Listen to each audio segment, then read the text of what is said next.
প্রিয় কৃষক বন্ধু, প্রীতি এবং শুভেচ্ছা নিবেন। অনেক দিন পর নতুন আরও একটি ভিডিওতে হাজির হলাম আপনাদের সামনে। আজকে কথা বলবো একটি ব্যতিক্রমী দেশীয় ফল নিয়ে। আমি দাঁড়িয়ে আছি একটা সফেদা বাগানে এই মুহূর্তে।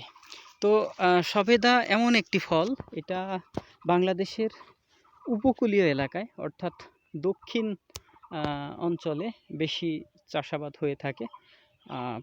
বিশেষ করে আপনার খুলনা, বাগেরহাট, সাতক্ষীরা, এমনকি যশোর জেলায়ও কিছু কিছু দেখা যায়। তবে দেশের অন্যান্য অংশে এটা চাষ খুব কম। আর বাণিজ্যিকভাবে এটা চাষ এখনও পর্যন্ত এর আগে আমার চোখে পড়েনি। আমি আজকে একটা বাগানে আসলাম। দেখেন, এই যে গাছ, ছোট গাছ। এই গাছের বয়স বেশি না, খুব বড় জোর 7 থেকে 8 মাস হবে বা 10 মাস হলো, ফুল আসা শুরু করেছে। এগুলো সাধারণত কলমের চারা হয়, অর্থাৎ কলম করে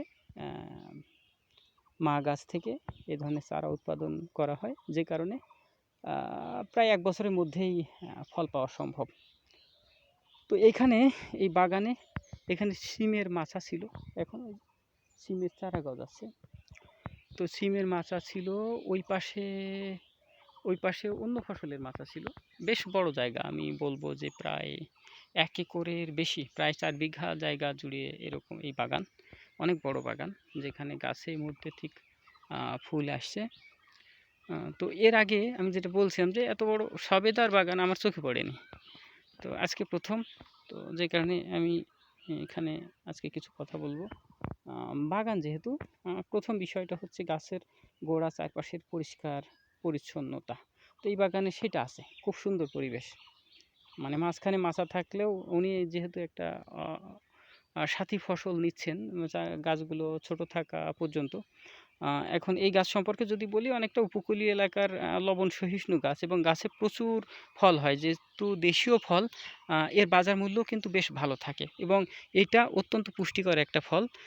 বিশেষ করে এইসব আসলে বিষয়টা এমন, যে এলাকায় যে ফসল বা ফল হয়, ওই এলাকার আবহাওয়া জনিত হচ্ছে যেসব বিরূপ প্রভাব মানুষের শরীরে পড়ে, বা মানুষের শরীরে বিভিন্ন ধরনের পুষ্টির চাহিদা থাকে, সেই সব পুষ্টির চাহিদা পূরণের জন্য এবং আবহাওয়াজনিত বিরূপ প্রভাব মোকাবেলা করার জন্য সাধারণত ওইসব এলাকায় সৃষ্টিকর্তা থেকে আসলে বলা যায় যে ওরকম ধরনের ফসলের ব্যবস্থা করে দিয়েছেন, এবং সেই সব ফসল ভালো হয়।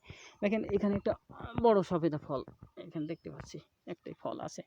তো সফেদা আসলে এমন একটা গাছ, আমি শুনেছি প্রায় 1 বিঘা জায়গা পর্যন্ত ছড়িয়ে পড়তে পারে, এতটা বড় হয়। তো সফেদা দেশীয় ফল, খুবই মিষ্টি স্বাদের, একদম সুমিষ্ট, ভিতরটা রসালো। আপনার এটা প্রচুর পরিমাণে খেলেও কোনো ক্ষতি নেই, খুবই সুমিষ্ট, এবং অনেক ফল খাওয়া যায় একবারে, কোনো ক্ষতি নেই। আর দক্ষিণবঙ্গের দিকে এটা বাজারে বেশ মাঝামাঝি মোটামুটি বিক্রি হয়।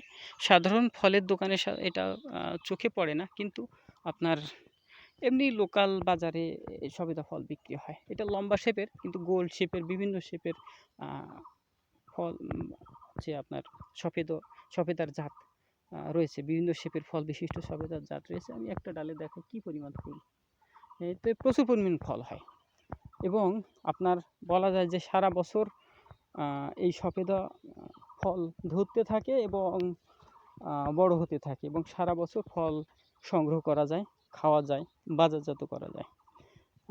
আমার কাছে মনে হচ্ছে যে এটা খুবই লাভজনক একটা প্রজেক্ট হতে চলেছে। এই বাগান যিনি করেছেন, যে কৃষক বন্ধু করেছেন, উনি নিশ্চয়ই অনেক হিসাব নিকাশ করে, বুদ্ধি বিবেচনা করে উনি ওনার এই পরিকল্পনা হাতে নিয়েছেন, এবং আমি আশা করব উনি সফল হবেন। দেখেন, বাগানে যে সুন্দর করে উনি গাছের যে লাইনগুলো খুব পরিষ্কার পরিচ্ছন্ন রেখেছেন, যাতে পোকামাকড়, রোগ ব্যাধি সহজে গাছটি আক্রান্ত করতে না পারে। পাশাপাশি উনি মাঝখানে একটা সাথী ফসল, যেহেতু বাগানে ফল জাতীয় গাছগুলোর জন্য প্রচুর আলো বাতাসের দরকার হয়, খোলা জায়গার দরকার হয়, সেজন্য উনি গাছের 2টা সারির মধ্যে পর্যাপ্ত জায়গা রেখেছেন, খোলা জায়গা, এবং সেই জায়গাগুলো যাতে কাজে লাগে, এই জন্য উনি সবজি জাতীয় ফসল চাষের ব্যবস্থা করেছেন। এর আগের সিজনে এখানে সিমের চাষ করেছিলেন। সিম অবশ্যই বেশ উচ্চ মূল্যের একটা সবজি বলা চলে। সিমের দাম আগাম মৌসুমে খুব ভালো থাকে, এবছরও খুব ভালো ছিল, গত কয়েক বছরে এটা থাকেই। তো সিম হয়তো এই সিমের মাচায় উনি অন্য কোনো ফসল চাষ করবেন মাচা জাতীয়, সেটা ঝিঙ্গা হতে পারে, সেটা লাউ হতে পারে, অন্য যে কোনো ফসল উনি চাষ করতে পারবেন। তার মানে ওনার এখানে যেহেতু একটা মাচা, শক্তপোক্ত মাচা তৈরি করা আছে, উনি চাইলে যে কোনো ফসল এই মাচায় চাষ করতে পারবেন, মাচা জাতীয় ফসল সারা বছর ব্যাপী। পাশাপাশি ওই পাশে কিন্তু উনি কিছু বেগুন চাষ করেছেন। হ্যাঁ, আবার এই যে ফলের যে সারি, চারা গাছের সারি, সেই সারির মাঝামাঝি কিন্তু উনি বেগুন চাষ করেছিলেন। ওনার এই বেগুনগুলো প্রায় শেষ পর্যায়ে, যদিও খুব বেশি বেগুন উনি চাষ করেননি। এ পাশে প্রায় 1 বিঘা 1.5 বিঘার মতো জায়গায় উনি বেগুন চাষ করেছেন। আর আরেকটা মাচায় উনি পুঁই শাক চাষ করেছিলেন। দেখেন পুঁই শাক কেটে নেওয়ার পর বীজ সংগ্রহের পর ওনার এখানে পুঁই শাকের লতাগুলো অর্থাৎ পরিত্যক্ত লতাগুলো পড়ে আছে। তো এরকম একটা বাগান, বেশ বড়, প্রায় 4 বিঘা বা তার বেশিও হতে পারে। তো এরকম একটা বাগানে উনি একদম পরিকল্পিতভাবে এই যে সবেদা গাছ চাষ করেছেন, আর তার সাথে বিভিন্ন সবজি জাতীয়, যেমন বেগুন, শিম এবং পুঁই শাক চাষ করেছিলেন। তো বেশ গোছানো একটা পরিকল্পনা, এবং এরকম পরিকল্পনা করে যাদের জায়গা আছে তারা যদি আমরা অগ্রসর হই, তাহলে কিন্তু কৃষিতে অবশ্যই ভালোভাবে লাভবান হওয়া সম্ভব। এবং আরেকটা কথা হলো যে এই যে সবেদা গাছে কিন্তু রোগ ব্যাধি অনেক কম। হ্যাঁ, মাঝে মাঝে কিছু ডাল কিন্তু প্রুনিং করতে হয় এইটাকে ভালো রাখতে গেলে। স্প্রে আমি শুনিনি যে সবেদা গাছে কেউ কখনো স্প্রে করেছে, অর্থাৎ ছত্রাকনাশক বা পোকামাকড়ের জন্য স্প্রে করেছে, এরকমটা আমি দেখিনি। হ্যাঁ, আম চাষে, বাণিজ্যিকভাবে আম চাষে এটা অবশ্যই খুব জরুরি, ছত্রাকনাশক, পোকামাকড়ের জন্য কীটনাশক এগুলো স্প্রে করে থাকে, বা অন্যান্য ফসলে। কিন্তু কাঁঠাল বা সবেদা এই জাতীয় একেবারে খোদ দেশি ফলগুলোর জন্য কিন্তু আমি এরকম কোনো কিছু শুনিনি। হ্যাঁ, তো এই যে দেখেন, এটা বলে যে উপরে কিন্তু সবেদা, আমি আরেকটু দেখাই, এটাকে বলে ক্ষীর খেজুর। হ্যাঁ, অর্থাৎ এই যে এখানে গ্রাফটিংয়ের জায়গাটা ছিল, গ্রাফটিংয়ের থেকে সবেদা, এখান থেকে উপরে সবেদা গাছ, আর এখানে ক্ষীর খেজুর গাছ বলে, ক্ষীর খেজুরের স্টক ব্যবহার করা, এটা সায়ন হচ্ছে আপনার সবেদার, আর লোকাল ভাষায় ক্ষীর খেজুর বলে। এইটা তার পাতা, এটা কিন্তু অবশ্যই সবেদা না।